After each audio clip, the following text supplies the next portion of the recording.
Pengemudi ojek langsung melarikan diri saat petugas suku dinas perhubungan merazia parkir liar di Jalan Palmerah, Jakarta Barat. Tak semua pengemudi ojek lolos dari kejaran petugas.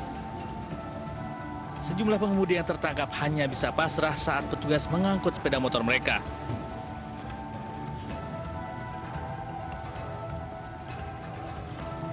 Selain motor, petugas juga menggembosi kendaraan roda 4 yang parkir di bahu jalan. Dari aduan masyarakat bahwa masyarakat yang berbelanja ataupun berkunjung ke Pasar Tanah Abang itu untuk parkir itu adalah di area gedung, mereka keluar ada pungutan liar lagi gitu. Jadi kita tanda lanjuti terhadap pengelola di situ. Petugas akan terus merazia pelanggar lalu lintas karena menyebabkan kemacetan.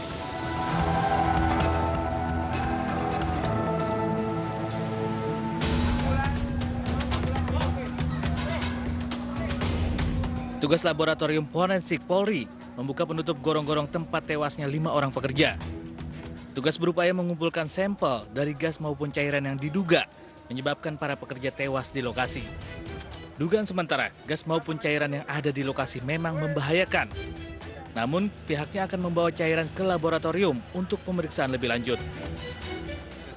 Yang berbahaya. Mengenai konsentrasi dan jenis gasnya, kami akan melakukan pemeriksaan lanjut di laboratorium, di Puslapor, di Subdit Toksikologi Lingkungan. Alat apa aja Pak yang dibawa untuk pengecekan?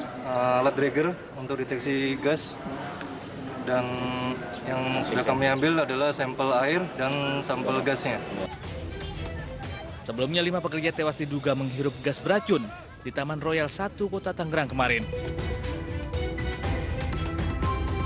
Para pekerja terjebak lemas di dalam gorong-gorong sebelum akhirnya dievakuasi petugas dalam kondisi tak bernyawa.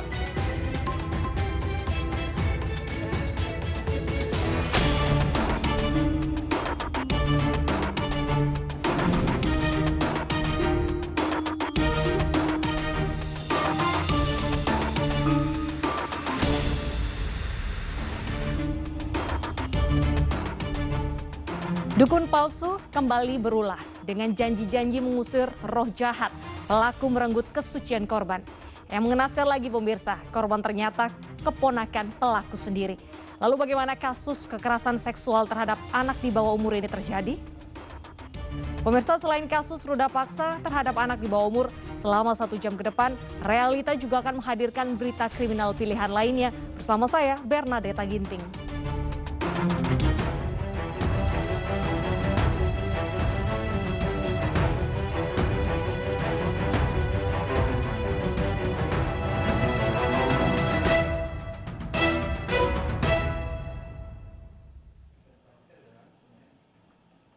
Kita awali informasi hari ini dari seorang pria yang menganiaya 3 anggota keluarga di Bima, Nusa Tenggara Barat dengan senjata tajam. Akibat ulahnya, salah seorang korban di lokasi. Massa yang kesal menangkap dan menghakimi pelaku hingga tewas meski polisi sudah berusaha keras menghalau massa.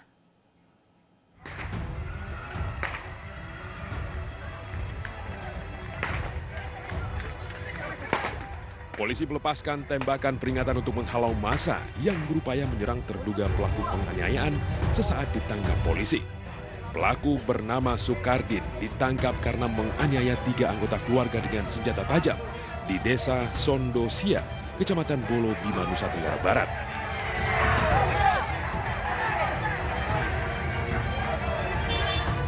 Karena merasa terancam, pelaku yang diduga depresi merampas senjata milik anggota polisi dan menembakkannya hingga melukai lengan salah seorang polisi.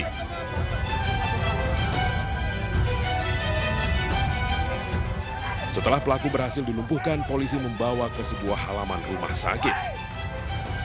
Namun massa yang marah terus merangsek dan menghakimi pelaku hingga tewas. Dianiaya oleh pelaku sehingga warga sekitar keluar ingin menangkap pelaku. Anggota mau melakukan evakuasi terhadap pelaku, tiba-tiba masyarakat yang banyak melakukan pelemparan ke arah pelaku dan anggota. Kemudian pelaku panik. Sebelumnya pelaku menganiaya 3 anggota keluarga dengan senjata tajam.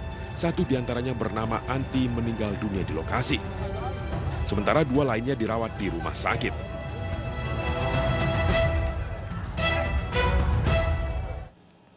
Satu keluarga di Bekasi, Jawa Barat dianiaya 6 pria, di mana seorang diantaranya merupakan teman dekat korban. Peristiwa penganiayaan yang terjadi di dalam rumah itu terkait utang 900 juta rupiah. Para pelaku tertangkap sesaat setelah menganiaya korban dan keluarganya.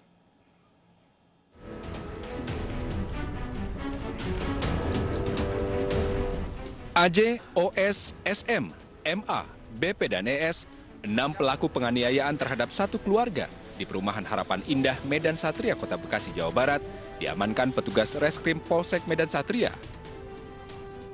Aksi ke-6 pelaku ini sempat terekam kamera CCTV milik korban. Ironisnya, salah satu pelaku yang berinisial AJ, 28 tahun, merupakan teman akrab dan pernah satu kampus dengan korban. Pelaku sempat meminjam uang senilai 900 juta rupiah untuk bisnis investasi tanah. Tersangka AJ awalnya berjanji datang ke rumah korban untuk membayar hutang. Namun pelaku justru melakukan tindakan penganiayaan dibantu sejumlah temannya. Dan pelaku berpura-pura akan melunasi hutangnya dengan catatan harus ada saksi dari kedua belah pihak. Dan perlu diketahui bahwa teman-teman pelaku itu tidak tahu bahwa pelaku utama itu berinisial AJ itu dialah yang punya hutang sebesar 900 juta. Setelah tiba di dalam rumah terjadilah pengeroyokan terhadap korban AJ, kemudian terhadap istri korban dan orang tua korban. Menurut pelaku, aksi penganiayaan sengaja dilakukan untuk mengintimidasi korban lantaran selalu ditagih hutang. Terus bawa senjata, bawa golok untuk apa? Intimidasi korban, Nakut-nakuti. Kenal dengan korban udah berapa lama? lebih dari 5 tahun. 5 tahun. Terus uangnya digunakan untuk apa? Banyak kebutuhan sehari-hari. Dari tangan pelaku, petugas mengamankan sejumlah barang bukti, di antaranya 2 pistol berikut amunisi, senjata tajam, alat setrum, 3 botol cairan cabai, serta mobil yang digunakan para pelaku saat beraksi. Ke-6 pelaku terancam dengan pasal berlapis, yaitu pasal 170 dan pasal 351 KUHP tentang pengeroyokan dan penganiayaan dengan ancaman 5 tahun penjara, serta Undang-Undang Darurat tahun 1951 tentang kepemilikan senjata api dengan ancaman 12 tahun penjara. Kasus kekerasan terhadap keluarga juga menimpa ibu dan anak di Subang, Jawa Barat. Keduanya ditemukan tewas di dalam bagasi mobil. Yang menyedihkan pemirsa, sudah hampir 2 bulan berjalan, polisi belum mampu menangkap pembunuhnya.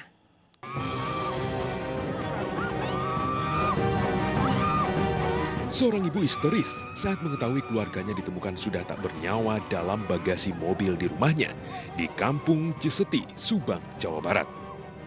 Tangis histeris sanak keluarga lain juga pecah di lokasi penemuan jasad ibu dan anak di bagasi mobil. Sejumlah warga berupaya menenangkan keluarga yang berduka. Polisi yang mendapat laporan warga langsung menggelar olah tempat kejadian perkara dan mengidentifikasi kedua korban. Diketahui korban bernama Tuti Suwartini 55 tahun dan Amalia Mustika Ratu 23 tahun. Suami korban yang baru pulang dari luar kota menemukan jasad keduanya. Saat ini suami Tuti dimintai keterangan oleh polisi. Jam 8 saya dikasih tahu oleh RT-nya bahwa telah terjadi perampokan awalnya. Kemudian saya ke TKP, ternyata memang sudah terjadi adanya 1 mayat. Awal ketahuan di mobil itu ada 1. Kemudian kita tunggu sampai tim Inafis datang. Ketika dibuka bagasi mobil, 2 orang. Ditemukan 2 korban yang dalam keadaan sudah meninggal dunia. Ditemukan di kendaraan nomor plat D1890 PY. Untuk selanjutnya mungkin kami akan melakukan penyelidikan dan penyelidikan lebih lanjut. Dalam keadaan sudah meninggal dunia, luka di jidat. Untuk kepentingan penyelidikan, kedua korban dibawa ke Rumah Sakit Sartika Asih Bandung untuk diotopsi. Pihak kepolisian masih selidiki terkait kasus dugaan pembunuhan tersebut. Mempertahankan kehormatannya dari seorang pemperkosa, seorang ibu di Pinrang, Sulawesi Selatan tewas dibunuh pria pengantar galon di kamar kosnya. Anak korban berusia 10 tahun yang melihat kejadian tersebut turut dibunuh pelaku.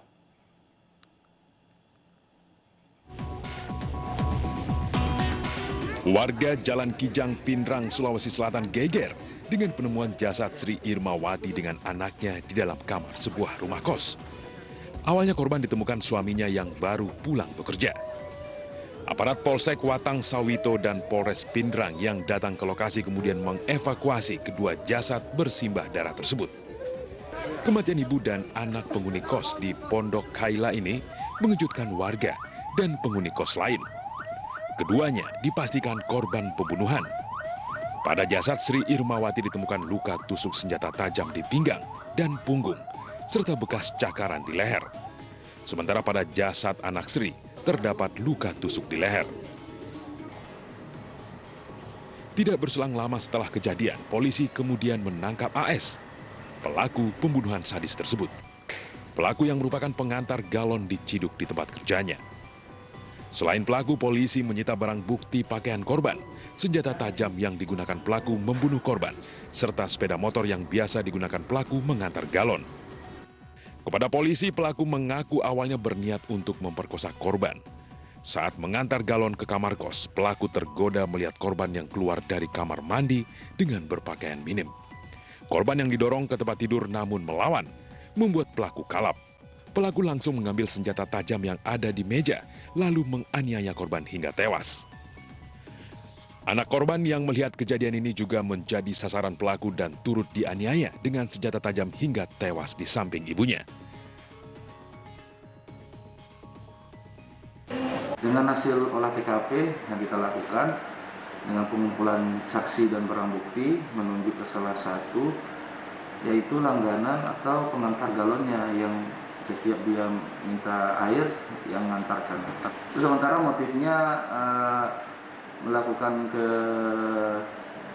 perbuatan seperti itu adalah awalnya ketertarikan atau hawa nafsunya untuk ingin menyetubuhi korban, namun ada perlawanan, disitulah terjadi pembunuhan. Atas perbuatan kejinya itu, pelaku kini mendekam di sel tahanan Polres Pinrang.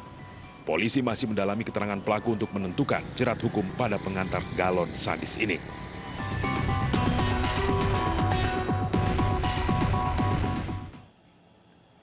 Kematian kakak beradik yang jasadnya ditemukan di dasar sumur di Sidoarjo, Jawa Timur pun terungkap. Pelaku tak lain mantan pelayan di warung kopi keluarga korban yang sakit hati cintanya ditolak. Pelaku ditembak polisi saat akan melarikan diri ke kampung halaman.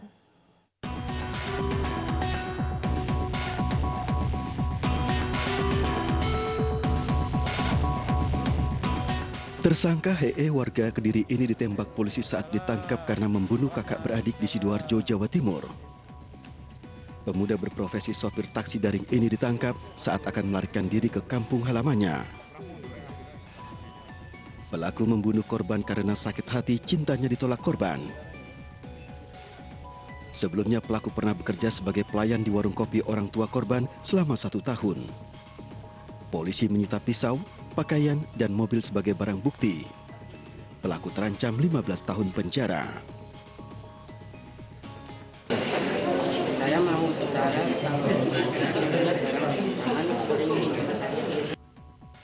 Pembunuhan kakak beradik ini terjadi setelah pelaku menyatakan cinta kepada Dira.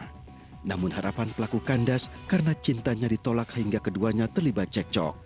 Karena emosi, pelaku mencoba menganiaya korban hingga membuat korban berteriak. Melihat kakaknya terdesak, adik korban Dea mengambil pisau dapur dan mencoba menolong. Namun naas, korban justru tewas terkena pisau dapur yang digunakan untuk menyerang pelaku. Karena adiknya tewas bersimbah darah, Dira berteriak minta tolong. Pelaku panik dan menganiaya korban dengan tangan kosong hingga tewas. Untuk menghilangkan jejak, pelaku akhirnya membuang jasad keduanya ke dasar sumur. Sebelumnya, warga Dusun Wedoro Sukun, Sidoarjo, Jawa Timur geger dengan temuan jasad dua wanita kakak beradik. Keduanya ditemukan di dasar sumur di belakang rumah mereka. Dira 20 tahun dan Dea 12 tahun dibunuh Senin malam. Selain dua korban tewas, minibus milik korban juga hilang. Duka mendalam dirasakan kedua orang tua korban. Ibu korban Rianti pertama kali menemukan jenazah kedua anaknya usai pulang dari warung kopi miliknya. Kabur setelah bunuh istri, seorang pria ditangkap setelah terjatuh di tebing sungai. Informasinya usai jeda, tetaplah bersama kami.